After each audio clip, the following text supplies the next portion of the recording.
दोस्तों, स्वागत है आज के इस नए विश्लेषण में। आज हम बायोलॉजी के एक ऐसे कॉन्सेप्ट की बात करने वाले हैं जो सच में माइंड ब्लोइंग है। हम बात कर रहे हैं होम्योस्टेसिस की, यानी मानव शरीर का अल्टीमेट बैलेंसिंग एक्ट। बाहर चाहे आग बरस रही हो या बर्फ गिर रही हो, हमारी बॉडी अंदर से अपना संतुलन कैसे बनाए रखती है। चलिए इस डीप डाइव में यही समझते हैं।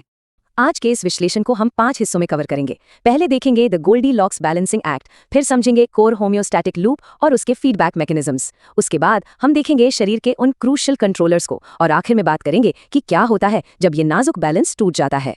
तो चलिए बिना किसी देरी के शुरू करते हैं अपने पहले सेक्शन से, द गोल्डीलॉक्स बैलेंसिंग एक्ट। अब 1 मिनट के लिए इमेजिन कीजिए एक ग्लोइंग ह्यूमन सिलुएट को, बिल्कुल परफेक्टली बैलेंस्ड। बॉडी के सभी इंटरनल सिस्टम्स बिल्कुल शांत और एक परफेक्ट हार्मनी में काम कर रहे हैं, एक आदर्श ऑप्टिमल मशीन की तरह। लेकिन तभी अचानक सिचुएशन चेंज होती है। मान लीजिए सूरज की बेहद तेज गर्मी पड़ रही है और बॉडी का इंटरनल टेम्परेचर जो अब तक बिल्कुल स्थिर था वो तेजी से शूट अप करने लगता है। गर्मी बढ़ रही है और यहीं से बॉडी का असली मैजिक शुरू होता है। ब्रेन यानी हमारा दिमाग मिली सेकेंड्स के अंदर स्किन और ब्लड वेसल्स को इमरजेंसी सिग्नल्स भेजता है। आइकॉन्स की तरह सब एक साथ एक्टिवेट हो जाते हैं। तुरंत पसीना आना शुरू होता है ताकि इस बढ़ती गर्मी को न्यूट्रलाइज करके बॉडी को ठंडा किया जा सके। और इसके बिल्कुल ऑपोजिट क्या होता है? अगर टेम्परेचर अचानक से बहुत तेजी से गिरने लगे तो कोर टेम्परेचर ड्रॉप होते ही शरीर तुरंत कपकपी यानी शिवरिंग एक्टिवेट कर देता है। मसल्स लगातार कॉन्ट्रैक्ट और रिलैक्स होती हैं ताकि बचाव के लिए बॉडी में जरूरी गर्मी पैदा हो सके। ये पूरा प्रोसेस एक बहुत ही ब्रिलियंट प्रिंसिपल को दर्शाता है जिसे हम गोल्डीलॉक्स प्रिंसिपल कहते हैं। मतलब ना बहुत ज्यादा गर्म ना बहुत ठंडा, बल्कि जस्ट राइट। हमारा शरीर 1 सेकंड के लिए भी रेस्ट नहीं करता, वो लिटरली हर पल इस जस्ट राइट स्टेट को बनाए रखने के लिए स्ट्रगल कर रहा है। तो अगर टेक्निकली देखा जाए तो होम्योस्टेसिस वही रिलेंटलेस प्रोसेस है जिसके जरिए हमारी बॉडी अपने इंटरनल एनवायरनमेंट को एकदम कांस्टेंट रखती है। फिर चाहे आप किसी बर्फीले पहाड़ से चलकर अचानक एक हीटर वाले कमरे में ही क्यों ना आ जाएं, आपका इंटरनल टेम्परेचर वहीं का वहीं रहता है। अमेजिंग है ना? तो ये सब होता कैसे है? चलिए चलते हैं अपने दूसरे हिस्से पर और इसके मैकेनिक्स को समझते हैं, द कोर होम्योस्टैटिक लूप। इस कंटिन्यूअस लूप को ना आप एक सीसॉ या पार्क वाले झूले की तरह इमेजिन कर सकते हैं।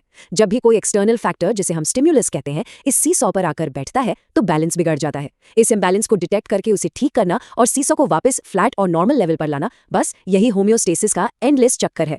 और इस पूरे सिस्टम को चलाने के लिए 3 मेन प्लेयर्स होते हैं।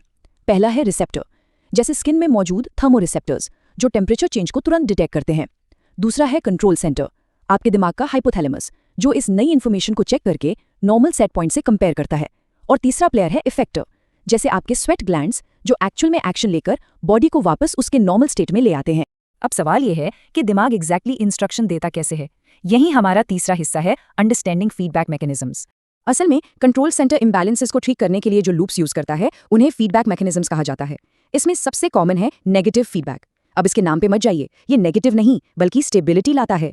ये किसी भी अचानक हुए चेंज को रोकता है और रिवर्स करता है, जैसे गर्मी लगने पर पसीना आना। वहीं दूसरी तरफ होता है पॉजिटिव फीडबैक। ये चेंज को रोकने के बजाय उसे और बड़ा कर देता है और इसका यूज बॉडी में बड़ा रेयर होता है, जैसे इंजरी के टाइम ब्लड क्लॉटिंग में, जहां उस प्रोसेस को तुरंत और तेजी से पूरा करना जरूरी होता है। अब जो स्लाइड आपके सामने आने वाली है वो काफी इंटरेस्टिंग है, क्योंकि होम्योस्टेसिस सिर्फ गर्मी और सर्दी तक ही लिमिटेड नहीं है। ये है हमारा चौथा हिस्सा, कंट्रोलर्स और कुछ क्रूशियल एग्जांपल्स। देखिए, आपकी बॉडी के अंदर कई सारी चीजें बिल्कुल एक ही टाइम पर एकदम स्ट्रिक्टली मैनेज हो रही हैं।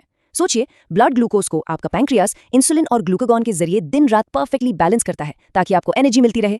किडनीज आपकी बॉडी में वाटर लेवल को सेट रखते हैं, यहाँ तक कि खून का पीएच लेवल, जो एग्जैक्टली 7.35 से 7.45 के एक बेहद पतले मार्जिन में रहना चाहिए, उसे मेंटेन करने के लिए आपके लंग्स और किडनीज लगातार मिलकर काम करते हैं। एक माइनर सा भी डिविएशन और बड़ी प्रॉब्लम हो सकती है।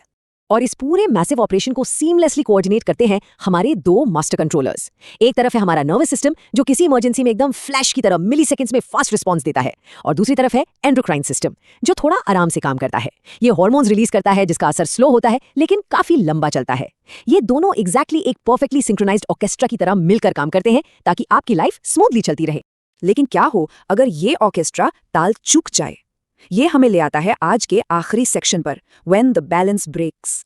जब बॉडी के इन इंटरनल सिस्टम्स पर बहुत ही ज्यादा प्रेशर पड़ता है, तब जाकर ये डेलिकेट बैलेंस टूटने लगता है। और फ्रैंकली इसी टूटने को हम बीमारी कहते हैं। अगर ग्लूकोज का बैलेंस बिगड़ा तो हम उसे डायबिटीज का नाम दे देते हैं, टेम्परेचर का बैलेंस आउट हुआ तो वो बुखार बन जाता है, फ्लूइड बैलेंस हिला तो डिहाइड्रेशन। असल में कोई भी बीमारी और कुछ नहीं, बस इसी इंटरनल बैलेंस के फेल होने का डायरेक्ट नतीजा है। अब यहाँ एक सच में हैरान करने वाली बात देखिए। मॉडर्न साइंस ने इन सारी आंतरिक क्रियाओं को माइक्रोस्कोप्स और एडवांस टेक के जरिए अभी हाल ही में इतनी डिटेल में समझा है, लेकिन हजारों साल पहले एंशिएंट आयुर्वेदिक मेडिसिन ने इस डायनामिक इक्विलिब्रियम को पहले ही समझ लिया था। आयुर्वेदा में इस संतुलन को डोषा साम्या अवस्था कहा गया है। वाता, पित्ता और कपा, इन तीनों का बैलेंस ही स्वास्थ्य है और इनका इम्बैलेंस होना बीमारी। मतलब कॉन्सेप्ट एग्जैक्टली वही था, बस एक्सप्लेन करने का तरीका और वोकैबुलरी अलग थी। Mind blowing, right? तो इन सभी बातों को समझने के बाद मुझे लगता है हमें एक बिल्कुल नए नजरिए से खुद को देखना चाहिए। अगर ऑप्टिमल हेल्थ का मतलब है बाहर के केओटिक एनवायरनमेंट से एक लगातार बिना रुके लड़ी जाने वाली लड़ाई, तो एक बार सोचिए, मानव शरीर हर वक्त बीमारी की खाई के कितने करीब खड़ा होता है। हमारी बॉडी हर पल, हर एक छोटे सेकंड में कितनी बड़ी और खामोश जंग लड़ रही है सिर्फ और सिर्फ इस लाइफ को सस्टेन करने के लिए। इस ख्याल पे आप जरूर गौर कीजिएगा। आज के इस विश्लेषण में मेरे साथ जुड़ने के लिए आपका बहुत बहुत शुक्रिया।